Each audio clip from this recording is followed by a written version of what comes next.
Hi friends, welcome back to smart Muthu.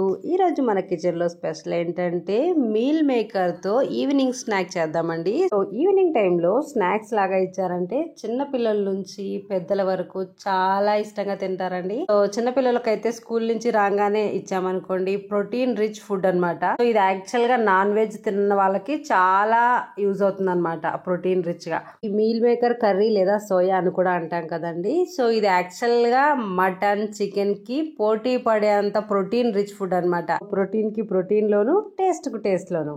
దీని taste అయితే చాలా చాలా చాలా బాగుంటదండి. ఇన్ఫాక్ట్ ఇంకా బ్యాచిలర్స్ అయితే ఇంకా ఈజీగా చేసుకునే రెసిపీ అన్నమాట. సింపుల్ గా సూపర్ గా మనం ఒక స్నాక్స్ చేసుకోవాలంటే ఈవినింగ్ వర్షం వచ్చినప్పుడు తింటే ఇంకా నెక్స్ట్ లెవెల్ అనుకోండి. సో సింపుల్ గా సూపర్ కర్రీ ఎలా చేసుకోవాలో అండ్ మెయిన్లీ క్విక్ గా చూసేద్దామా మరి. సో లేట్ చేయకుండా రెసిపీలోకి వెళ్ళిపోదాం. Let's start. ముందుగా అయితే మనం ఒక కప్పు తీసుకోండి. ఆ కప్పులోకి ఇప్పుడు మనం సోయా లేదా మీల్ మేకర్ ని తీసుకుందాం. ఒక కప్పు మీల్ మేకర్ ని నేను తీసుకుంటున్నానండి. యాక్చువల్ గా ఈ కప్పు 150 గ్రామ్స్ ఆఫ్ కప్ అనమాట. ఈ కప్పుతో అయితే ఒక కప్పు అయితే మనం ఒక గిన్నెలోకి తీసుకొని సో వాటిని 1 లేదా 2 సార్లు వాటర్ తో శుభ్రం చేసుకోవాలండి. ఇలా నీళ్లు పోసి 1 లేదా 2 సార్లు బాగా శుభ్రం చేసుకోవాలండి. ఇలా వీడియో క్లిప్ లో చూపిస్తున్న విధంగా అన్ని మునిగేలాగా ఇలా డిప్ చేసి ఒక 2 సార్లు శుభ్రం చేసి మనం నీళ్లతో 2 సార్లు శుభ్రం చేసిన తర్వాత ఈ సోయా మునిగేంత వరకు మామూలు వాటర్ పోసి 10 నిమిషాలు పక్కన పెట్టేయాలి. ఈ సోయా అనేది మనకి ఈ మీల్ మేకర్ అనేది తొందరగా నానిపోతుంది అనమాట, ఎక్కువ టైం తీసుకోదు. సోయా నానేలోపు ఇప్పుడైతే మనం ఒక బాటిల్ పెట్టుకోవాలి. గ్యాస్ మీద ఒక 2 లేదా 3 టేబుల్ స్పూన్ అయితే ఆయిల్ వేసుకోవాలండి. ఈ ఆయిల్ వేడైన తర్వాత 1 టేబుల్ స్పూన్ ఆఫ్ జీలకర్ర వేసుకోండి. ఇక్కడ మనం ఆవాలు అయితే వేయట్లేదు.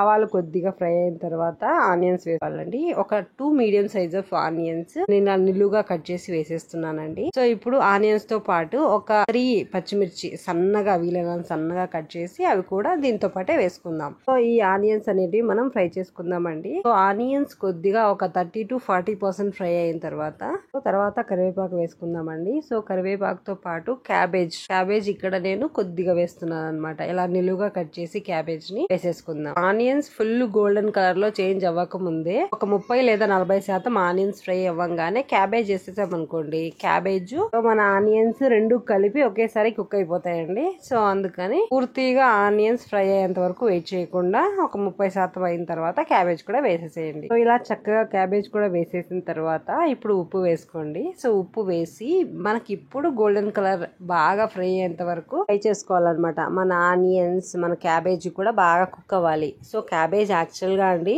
కట్ చేసేటప్పుడు కుక్ చేసేటప్పుడు కూడా ఒక 5 minutes మాత్రమే స్మెల్ వస్తుంది, కానీ తర్వాత కుక్ చేశాక తినడానికి చాలా బాగుంటది అనమాట. స్మెల్ అలా ఏం రాదు. సో కుక్ అయితే పూర్తిగా బాగా కుక్ చేస్తే క్యాబేజ్ కుక్ చేసిన తర్వాత అసలు స్మెల్ రాదండి, తినడానికి కూడా చాలా టేస్టీగా ఉంటది. సో మనం నానబెట్టుకున్న మీల్ మేకర్ అయితే చక్కగా నానిపోయాయండి. ఇప్పుడు సో చూసారా చాలా మెత్తగా నానిపోయాయి. సో మీల్ మేకర్ లో ఉండే నీళ్ళని వంచేసేయాలండి, తీసేసి. సో మీల్ మేకర్ ని ఇలా నీళ్లు మొత్తం పిండేసి మనమైతే మన ప్యాన్ లోకి వేసుకోవాలి. సో చేత్తో ఇలా పిండేసేయండి, మొత్తం నీళ్ళు వచ్చేస్తాయి అనమాట. సో ఇలా కొద్దిగా పిండుకుంటూ మన దగ్గర ఉన్న మీల్ మేకర్ మొత్తం వేసేసేయాలన్నమాట. ఇలాగనమాట.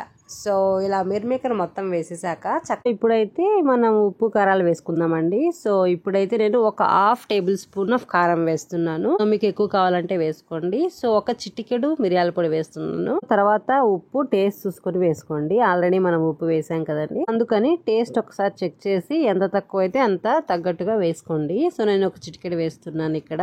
తర్వాత ఒక 1/2 టేబుల్ స్పూన్ పసుపు వేసేయండి. సో ఇప్పుడైతే చక్కగా కలుపుకోండి ఒక్కసారి. ఇలా స్ప్రే చేయండి. ఆయిల్ ఉంటే మీకు ఒక టేబుల్ స్పూన్ ఆయిల్ అన్న వేసుకోండి. ఇలా స్ప్రే ఉంటే మొత్తం స్ప్రే చేసేయండి మొత్తాన్ని మీద, ఓకేనా. సో ఇప్పుడైతే చక్కగా ఒకసారి కలుపుకుందాం. ఈ స్టేజ్ లో యాక్చువల్ గా మనకి మంట లో ఫ్లేమ్ లోనే ఉండాలండి, ఎట్టి పరిస్థితుల్లోనూ మీడియం ఫ్లేమ్ లో కూడా ఉండకూడదు అనమాట. సో ఇప్పుడు ఇలా ఫ్రై చేసుకుంటూ మనం ఒక 10 minutes లో ఫ్లేమ్ లోనే మధ్యలో ఇలా కలుపుతూ ఫ్రై చేసుకోవాలన్నమాట. సో లో ఫ్లేమ్ లోనే ఫ్రై చేయండి ఒక 10 minutes, సో దట్ మనకి మీల్ మేకర్ అన్ని బాగా కుక్ అవుతాయి, మనం వేసిన మసాలా అవన్నీ. ఇలా 10 minutes మనం లో ఫ్లేమ్ లో ఫ్రై చేయడం వల్ల మన మీల్ మేకర్ అవన్నీ బాగా క్రిస్పీగా మారుతాయండి, తినడానికి కూడా చాలా టేస్టీగా ఉంటాయి అనమాట. ఇంతేనండి, వెరీ ఈజీగా ఎంతో ప్రోటీన్ రిచ్ మన స్నాక్స్ అయితే రెడీ అయిపోయాయి, ఈవినింగ్ స్నాక్స్ అయితే. సో మీకు నచ్చిందా? అయితే ట్రై చేసి మీరు కూడా ఎలా కుదిరిందో చెప్పండి. So thank you so much for watching. ఈ వీడియో మీకు నచ్చినట్లయితే ఒక లైక్ చేయడం మర్చిపోకండి. So thank you so much. Bye. Subscribe for more.